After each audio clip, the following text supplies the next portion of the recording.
把核桃和红枣搭配在一起，这种做法你见过吗？这可是老一辈们留下来的土方法，解决了很多朋友的大烦恼，既省钱又实用。大家好，这里是鹏鹏美食房。首先准备几个核桃，当然个人建议使用6个即可，当然这根据个人需求而定。然后咱们开始夹核桃。把所有的核桃都夹开。有很多朋友都喜欢吃核桃，因为核桃它的营养价值特别的丰富。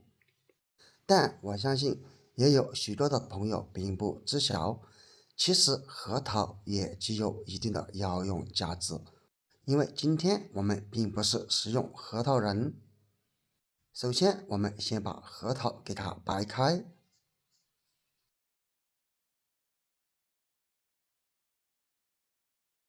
掰开以后，我们可以很明显的看见，它中间有这样一块小小的分心木，这是每一个核桃都有的。其实分心木也是一种中药材，它含有黄酮类化合物、挥发油以及少量微量元素等等。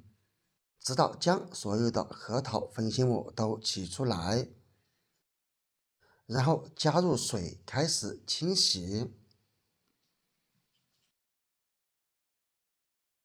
洗分心木非常的简单，只需要用凉水把分心木表面的灰尘给它洗掉就可以了。其实在清洗过程当中，也可以看见水中已经有很多的灰尘以及杂质，说明这个清洗是非常有必要的。洗好之后把分心木捞出，然后放入锅中备用。再准备4、5颗红枣，然后再准备一小把枸杞，大约5到8克左右即可。然后加入一勺面粉，开始用面粉来抓拌枸杞和红枣。因为枸杞和红枣表面凹凸不平，容易藏纳许多的灰尘，而直接用清水是非常难以清洗干净的。而面粉它又具有非常强的吸附作用，这样能很好的把藏纳在表面的灰尘给吸附出来。不知道平时你们用枸杞和红枣来泡水或者熬粥的时候，有没有用这个方法来清洗呢？直到将每一颗红枣、每一粒枸杞都均匀的抓一遍。可以看见碗底已经相对比较脏了。最后加入水开始淘洗。朋友们可以看见清洗的水是不是特别的浑浊？这就说明即便是枸杞和红枣营养价值特别高，但是我们在食用之前也一定要给它清洗的干干净净哦。洗好之后，先用漏勺把枸杞和红枣给它捞起来，最后再用一勺水冲一冲就可以了。通过这种方法清洗出来的枸杞和红枣，它就会特别的干净，使用起来也会更加的放心，更加的卫生。接下来把它们倒入一个碗中。可以看见每一颗红枣它个头非常大，因此我们需要用剪刀在上面给它剪上一些刀口出来。当然我们也可以直接给它剪开，剪成小块儿，或者是用牙签在上面戳一些小孔都是可以的。之所以这样做，是为了可以让红枣当中的营养成分释放的更加充分。因为红枣当中的成分可以通过这些剪口而释放出来，差不多每一颗剪成这个样子就可以了。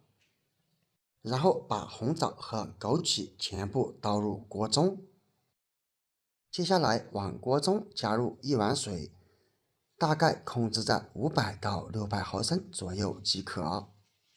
然后将盖子盖上，用大火把锅里面烧开。烧开以后，我们可以转成中小火，再给它煮上12到15分钟左右的时间。煮好以后关火，开锅，瞬间香味弥漫了整个厨房，闻起来就特别的想喝。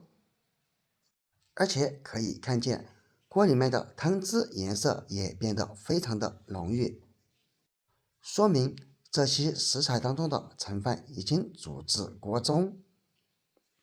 当然了，如果有的朋友喜欢口感甜一点，那么在煮的过程中可以加入一些冰糖或者红糖来中和口感。反之，不喜欢甜的，那么就可以直接这样喝纯正的味道。最后只需要把煮好的水盛出，盛上满满的一大碗。当然，这一锅水也足够2到3个人来喝了。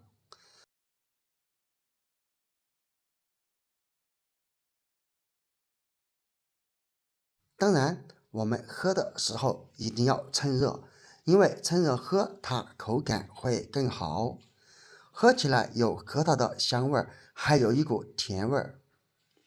当然，我们这里喝它并不是来品它的口感，因为这一碗水对我们特别的友好，因为它里面包含了枸杞、红枣以及粉心木。虽然说食材和做法都非常的简单，但是作用却一点都不简单。这可是老一辈们留下来的土方法，包含了他们的智慧和结晶。坚持这样喝，喝上一段时间过后，会给你带来大大的惊喜和发现哦。当然，个人建议将里面的这些红枣也全部吃掉。不知道平时喜欢吃核桃的你们，以及喜欢用红枣来泡水的你们，有没有用这种方法试过呢？如果没有，那么赶紧把视频收藏起来试一试这种做法吧。我也知道有很多的朋友都知道分心木和红枣煮水它的作用，那么你可以在下方评论区分享出来，因为在这里该说的不让说。希望这个视频可以帮助到更多有需要的朋友。如果你还不知晓，可以在网上搜一搜。好了，今天就分享到这里了，拜拜。